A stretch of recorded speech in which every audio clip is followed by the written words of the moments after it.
નમસ્કાર મિત્રો, સ્વાગત છે તમારું અમારી ચેનલ નેવિકા સ્ટોરી પર એક નવા વિડીયોમાં। મિત્રો, 2 એપ્રિલ ગુરુવાર હનુમાન જયંતીના દિવસે જો તમે આ એક વસ્તુ ખરીદીને તમારા ઘરે લાવશો તો તમારા ઘરમાં ધનની વર્ષા થશે। મિત્રો, હનુમાન જયંતીના દિવસે આ વસ્તુનું ખાસ મહત્વ હોય છે। મિત્રો, આ વસ્તુ એટલી પવિત્ર હોય છે કે જો તમે આ હનુમાન જયંતીના દિવસે પોતાના ઘરે ખરીદીને લાવો છો તો તમને બધી જ સમસ્યામાંથી છુટકારો મળે છે, તેમજ તમારી જે કંઈ પણ વર્ષો જૂની મનોકામના હોય એ હનુમાન દાદાની કૃપાથી પૂર્ણ થઈ શકે છે, કારણ કે મિત્રો, આ દિવસે આ વસ્તુઓની ખરીદી કરવી એ બહુ શુભ મનાય છે। આથી જો તમે આ વસ્તુ પોતાના ઘરે ખરીદીને લાવો છો તો મિત્રો તમને હનુમાન દાદાના આશીર્વાદ પ્રાપ્ત થઈ શકે છે। તો મિત્રો, એવી કઈ વસ્તુ છે કે જે તમારે હનુમાન જયંતીના દિવસે પોતાના ઘરે ખરીદીને લાવવાની છે? તો એ વસ્તુ જાણવા માટે આ વિડીયોને અંત સુધી જોવા વિનંતી। મિત્રો, વિડીયોમાં આગળ વધતા પહેલા જો તમે ઈચ્છતા હો કે હનુમાન દાદાની કૃપા તમારી ઉપર સદા બની રહે તો આ વિડીયોને લાઇક કરી અને કમેન્ટમાં જય બજરંગબલી લખી દેજો। તો મિત્રો, હનુમાન જયંતી આપણા હિન્દુ ધર્મશાસ્ત્રમાં બહુ જ પવિત્ર તહેવાર માનવામાં આવે છે કે જે ભગવાન હનુમાનજીના જન્મોત્સવના રૂપમાં શ્રદ્ધા અને ભક્તિની સાથે મનાવવામાં આવે છે। મિત્રો, ધાર્મિક માન્યતા અનુસાર ચૈત્ર પૂર્ણિમાના દિવસે માતા અંજની અને વાનરાજ કેસરીના ઘરે બજરંગબલીનો જન્મ થયો હતો। આથી મિત્રો, દર વર્ષે ચૈત્ર મહિનાની પૂર્ણિમા તિથિના દિવસે હનુમાન જયંતી મનાવવામાં આવે છે। તેની સાથે જ મિત્રો, આ દિવસે હનુમાનજી મહારાજનો જન્મોત્સવ ધામધૂમથી ઉજવીએ છીએ, તેમજ આ દિવસે દેશભરમાં બધા જ મંદિરોમાં હનુમાનજીની પૂરી વિધિવિધાથી વિશેષ રૂપથી પૂજા અર્ચના કરવામાં આવે છે। તેમજ આ દિવસે મિત્રો ઘણી બધી જગ્યાએ ગરીબોને ભોજન કરાવવામાં આવે છે। તેની સિવાય મિત્રો, ભગવાન હનુમાનજીને ભગવાન રામના પરમ ભક્ત અને સંકટ મોચનના રૂપમાં પૂજવામાં આવે છે। ભગવાન હનુમાનજી પવનપુત્ર, બજરંગબલી અને મહાવીરના નામથી પણ પ્રસિદ્ધ છે। શાસ્ત્રો અનુસાર સંકટ મોચન હનુમાનજી આજે પણ ધરતી ઉપર વિદ્યમાન છે અને મિત્રો, તે ભક્તોના કષ્ટને હરનારા દેવતા માનવામાં આવે છે। આવામાં 2 એપ્રિલના દિવસે હનુમાન જયંતીના પવિત્ર તહેવાર ઉપર શ્રીરામ ભગવાન અને હનુમાન દાદાના નામનું સાચા હૃદયથી સ્મરણ કરવાથી તેમજ શ્રદ્ધાભાવથી અને પૂરી વિધિવિધાથી પૂજા અર્ચના કરવાથી મિત્રો, જીવનના બધા જ સંકટો દૂર થઈ શકે છે અને વ્યક્તિને ભગવાન શ્રીરામ અને ભગવાન હનુમાનજીની વિશેષ કૃપા પ્રાપ્ત થઈ શકે છે। આની સિવાય મિત્રો, હનુમાન જયંતીના દિવસે ભગવાન શ્રીરામ અને ભગવાન બજરંગબલીની કૃપા મેળવવા માટે લોકો વ્રત પણ રાખે છે અને મિત્રો, શ્રદ્ધાભાવથી પૂજા અર્ચના પણ કરે છે। વ્યક્તિ હનુમાન જયંતીના દિવસે ભગવાન શ્રીરામ અને ભગવાન બજરંગબલીની કૃપા મેળવવા માટે વિશેષ રૂપથી પૂજા અર્ચના કરે છે અને વિવિધ પ્રકારના ઉપાયો પણ કરે છે કે જેથી કરીને તેના જીવનમાં જે કંઈ પણ સમસ્યા હોય તેનાથી તે મુક્ત થઈ શકે છે। તેમજ મિત્રો, આપણા હિન્દુ ધર્મશાસ્ત્રોમાં અમુક એવી વસ્તુઓનું વર્ણન કરવામાં આવ્યું છે કે જે વસ્તુઓને જો તમે આવનારી 2 એપ્રિલના દિવસે હનુમાન જયંતીના દિવસે પોતાના ઘરે ખરીદીને લાવો છો અને તેની સાથે જ અમુક નીતિનિયમોનું પાલન કરો છો તો મિત્રો તમને ભગવાન શ્રીરામ અને ભગવાન બજરંગબલીની સાથે સાથે અન્ય દેવી દેવતાઓની પણ અસીમ કૃપા પ્રાપ્ત થઈ શકે છે, કારણ કે મિત્રો, આ વસ્તુઓને હનુમાન જયંતીના દિવસે ખરીદવી એ બહુ જ શુભ માનવામાં આવે છે।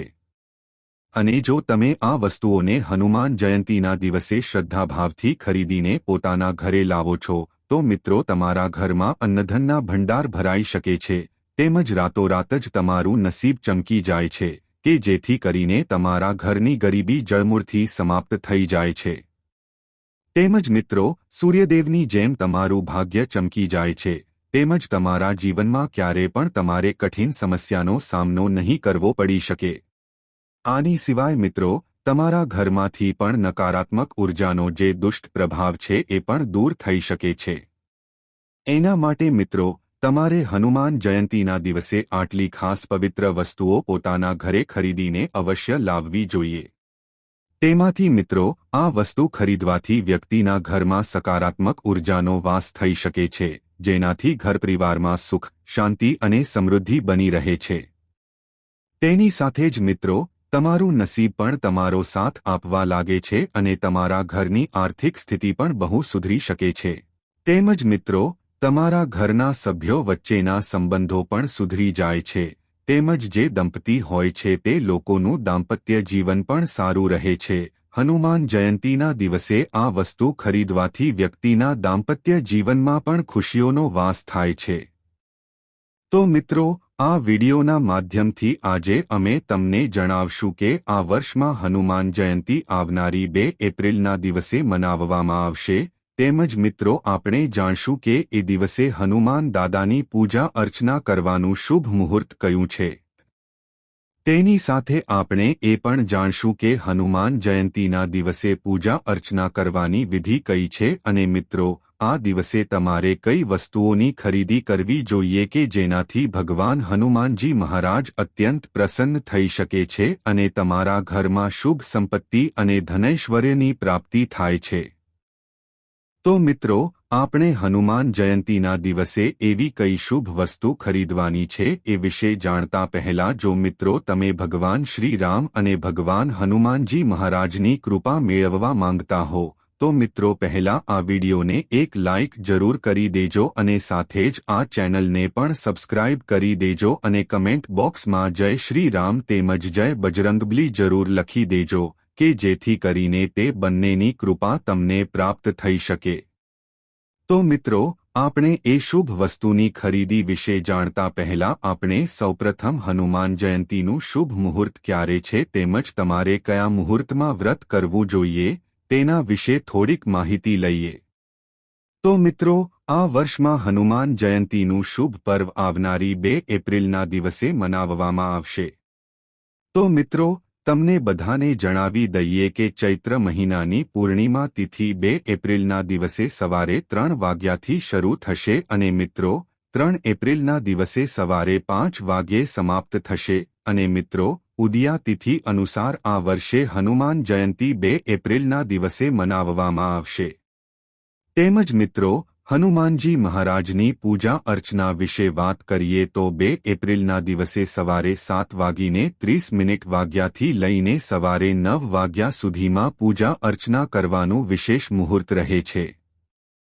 તેમજ મિત્રો, જો તમે હનુમાન જયંતીના દિવસે હનુમાન દાદાની વિશેષ રૂપથી પૂજા અર્ચના કરો છો તો મિત્રો તમને સાક્ષાત બજરંગબલીની વિશેષ કૃપા પ્રાપ્ત થઈ શકે છે. તેમજ તમારા જીવનમાં જે કંઈ પણ બાધા કે મોટી મુશ્કેલી ચાલી રહેલી હોય તો મિત્રો એ બધી જ સમસ્યામાંથી તમને મુક્તિ મળે છે અને તમને સુખ સમૃદ્ધિની પ્રાપ્તિ થઈ શકે છે. તેમજ મિત્રો, હનુમાન દાદાની સાથે સાથે તમને ભગવાન શ્રી રામના પણ આશીર્વાદ પ્રાપ્ત થાય છે. તેમજ મિત્રો, હનુમાન જયંતી ઉપર વ્રત તેમજ પૂજા જે કોઈ વ્યક્તિ કરે છે તો તેની કુંડળીમાં મંગળ અને શનિ ગ્રહની સ્થિતિ બહુ મજબૂત થઈ શકે છે. તેના સાથે જ મિત્રો, હનુમાન જયંતીના દિવસે હનુમાન ચાલીસા, બજરંગ બાણ તેમજ મિત્રો સુંદરકાંડનો પાઠ કરવો એ બહુ શુભ માનવામાં આવે છે. મિત્રો, આવું કરવાથી સાધકને જીવનમાં શુભ પરિણામ પ્રાપ્ત થઈ શકે છે અને તેના અટકેલા કાર્યો છે એ પણ પરા થઈ શકે છે. તો મિત્રો, આવો હવે આપણે જાણીએ કે મિત્રો તમારે આવનારી હનુમાન જયંતીના દિવસે એવી કઈ વસ્તુ પોતાના ઘરે ખરીદીને લાવવાની છે કે જેનાથી તમને સાક્ષાત હનુમાન દાદાના આશીર્વાદ પ્રાપ્ત થઈ શકે.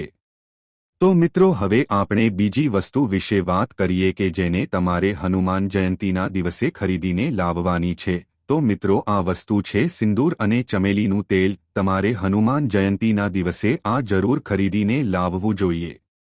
મિત્રો, આપણા હિન્દુ ધર્મશાસ્ત્રમાં સિંદૂર અને ચમેલીના તેલનું બહુ જ વિશેષ મહત્વ હોય છે. તેની સાથે જ મિત્રો સિંદૂરને સૌભાગ્યનું પ્રતીક માનવામાં આવે છે. મિત્રો, ધાર્મિક માન્યતા અનુસાર માતા સીતાએ જ્યારે ભગવાન હનુમાનજીને માંગમાં સિંદૂર લગાવતા જોયા ત્યારે સીતા માતાએ પૂછ્યું કે તમે આ સિંદૂર શા માટે લગાવો છો?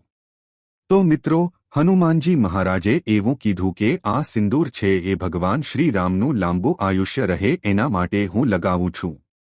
આવું સાંભળીને મિત્રો સીતા માતાએ આશીર્વાદ આપ્યા કે જે કોઈ પણ ભક્ત હનુમાન દાદાને સિંદૂર અર્પણ કરશે તેના અટકેલા કાર્ય હંમેશા માટે પૂરા થશે.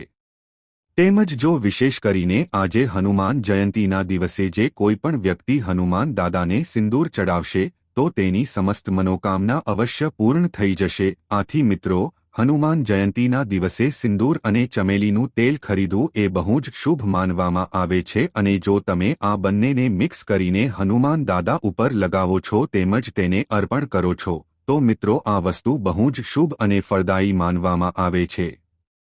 તેમજ મિત્રો, તમે હનુમાન જયંતીના દિવસે જો ગદા પોતાના ઘરે ખરીદીને લાવો છો મિત્રો આ વસ્તુ પણ બહુ શુભ માનવામાં આવે છે। તો મિત્રો, બધા જ લોકો જાણે છે કે ભગવાન હનુમાનજી મહારાજને ગદા બહુ જ પ્રિય છે। તો મિત્રો, આવા સમયમાં જો તમે હનુમાન જયંતીના દિવસે ગદા ખરીદીને લાવીને મંદિરમાં સ્થાપિત કરો છો તો મિત્રો તમે હનુમાન દાદાની વિશેષ કૃપા પ્રાપ્ત કરી શકો છો। આનાથી હનુમાન દાદા તમારાથી પ્રસન્ન થશે તેમજ મિત્રો તમારા ઘરમાં સુખ સમૃદ્ધિ આવે છે અને તમારા દાંપત્ય જીવનમાં પણ ખુશીઓ આવે છે। મિત્રો, બીજી વસ્તુ એ છે કે જો તમે હનુમાન જયંતીના દિવસે હનુમાન દાદાની નવી મૂર્તિ ખરીદીને પોતાના ઘરે લાવો છો તો મિત્રો આ વસ્તુ બહુ જ શુભ માનવામાં આવે છે। મિત્રો, આનાથી હનુમાન જયંતીના દિવસે તમને સાક્ષાત હનુમાન દાદાની કૃપા પ્રાપ્ત થઈ શકે છે કે જેનાથી તમારી બધી જ મનોકામના જલ્દી જ પૂર્ણ થવા લાગે છે। તેની સાથે જ મિત્રો, આપણા ધાર્મિક શાસ્ત્રોમાં એવું જણાવવામાં આવે છે કે જ્યાં પણ હનુમાન દાદાનો નિવાસ હોય છે ત્યાં ભૂતપ્રેત તેમજ નકારાત્મક ઉર્જા, રોગ, ભય અને દરિદ્રતા ક્યારે પણ પ્રવેશ કરી શકતી નથી।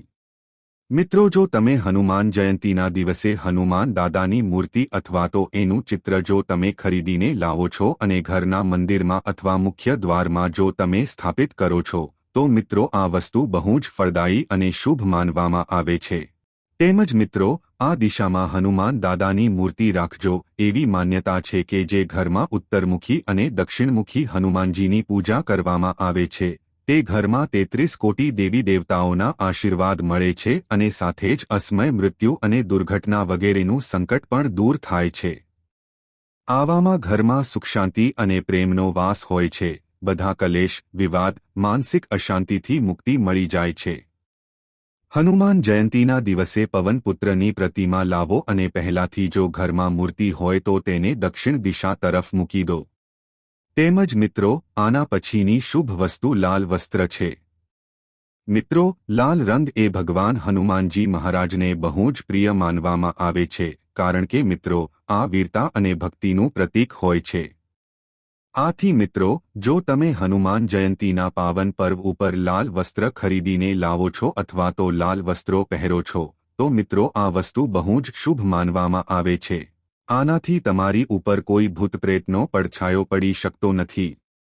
તેમજ મિત્રો, હનુમાન જયંતીના દિવસે ઘણા વ્યક્તિઓ લાલ વસ્ત્રો પોતાના ઘરના મંદિર માટે પણ ખરીદતા હોય છે જે બહુ જ શુભ માનવામાં આવે છે।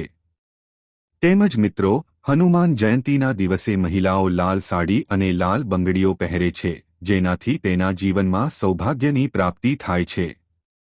તેમજ મિત્રો, આના પછીની વસ્તુ કેસર છે। મિત્રો, તમારે હનુમાન જયંતીના દિવસે કેસર પોતાના ઘરે અવશ્ય ખરીદીને લાવવું જોઈએ। મિત્રો, કેસર એવી વસ્તુ છે કે જેનું પૂજાપાઠમાં બહુ જ વિશેષ મહત્વ હોય છે અને મિત્રો, કેસર હનુમાન દાદાને પણ બહુ જ પ્રિય છે। આથી જો મિત્રો તમે હનુમાન જયંતીના દિવસે કેસર પોતાના ઘરે ખરીદીને લાવો છો અને એનાથી તમે હનુમાન દાદાની પૂજા અર્ચના કરો છો તો મિત્રો આ વસ્તુ બહુ જ શુભ અને મંગલકારી માનવામાં આવે છે। મિત્રો, આવું કરવાથી બજરંગબલી અત્યંત પ્રસન્ન થાય છે। તેમજ મિત્રો, આના પછીની જે વસ્તુ છે એ શ્રીફળ છે।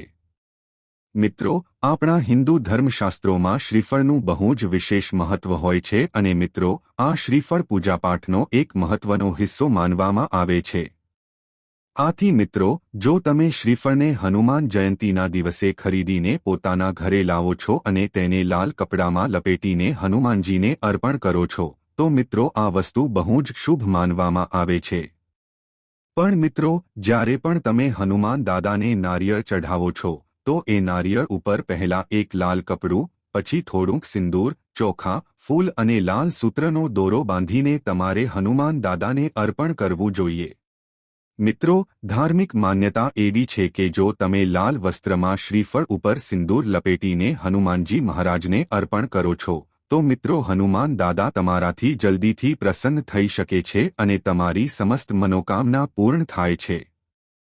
તેમજ મિત્રો, આ કરવાથી પણ તેમને લાભ થશે. માન્યતા છે કે જે ઘરમાં હનુમાનજીની એવી મૂર્તિ હોય કે જેમાં ભગવાન શ્રીરામની સેવામાં હનુમાનજી લીન હોય તો તે ઘરમાં કોઈ પણ વસ્તુની કમી આવતી નથી. પ્રેમ ભાવના, સુખ શાંતિ, ધનધાન્યથી ઘર હંમેશા મજબૂત રહે છે. હનુમાનજીની આરાધના કરવી જોઈએ. તેમજ મિત્રો, જો તમે તમારા કરિયરમાં સફળતા મેળવવા માંગતા હો તો હનુમાન જયંતીના દિવસે હનુમાનજીને સિંદૂર રંગની લંગોટ અર્પિત કરવી. એવું માનવામાં આવે છે કે આમ કરવાથી તમને તમારા દ્વારા કરવામાં આવેલા કામમાં ચોક્કસ સફળતા અને ભાગ્યનો સાથ મળશે. તેમજ મિત્રો, હનુમાનજીને સંકટ મોચન કહેવામાં આવે છે. તેથી જો તમે કોઈ પ્રકારના સંકટોથી ઘેરાયેલા હો અથવા કોઈ અજાણ્યો ડર તમને સતાવી રહ્યો હોય તો હનુમાન જયંતીના દિવસે 21 વખત હનુમાનજીના બજરંગ બાણનો પાઠ કરજો. માન્યતા અનુસાર બજરંગ બાણના પાઠથી સંકટ દૂર થાય છે અને હનુમાનજીની કૃપા પણ વરસે છે. તેમજ જો તમને લાંબા સમયથી કોઈ કાર્યમાં અસફળતા મળી રહી છે, ભાગ્ય પણ સાથ નથી આપી રહ્યું, તો એવામાં તમે હનુમાન જયંતીના દિવસે વિધિપૂર્વક બજરંગબલીની પૂજા કરી અને તેમને કેસરિયા બુંદીના લાડુનો ભોગ લગાવજો. હનુમાનજીની સામે બેસીને સુંદરકાંડનો પાઠ કરજો. આમ કરવાથી જલ્દી જ તમારા સારા દિવસો શરૂ થઈ જશે અને તમામ બાધાઓ દૂર થશે. તો મિત્રો, આજનો વિડિયો અહીં પૂર્ણ કરીએ છીએ. આજની આ માહિતી તમને કેવી લાગી અને આ વિડિયો કયા શહેરમાંથી સાંભળી રહ્યા છો તે કમેન્ટમાં જરૂર જણાવજો. પસંદ આવી હોય તો લાઇક અને તમારા મિત્રો સાથે શેર કરજો. ચેનલ પર નવા હોય તો ચેનલને સબસ્ક્રાઇબ કરવાનું ભૂલતા નહીં. મળીએ એક નવા વિડિયોમાં. ત્યાં સુધી બધાને જય શ્રી કૃષ્ણ. ધન્યવાદ.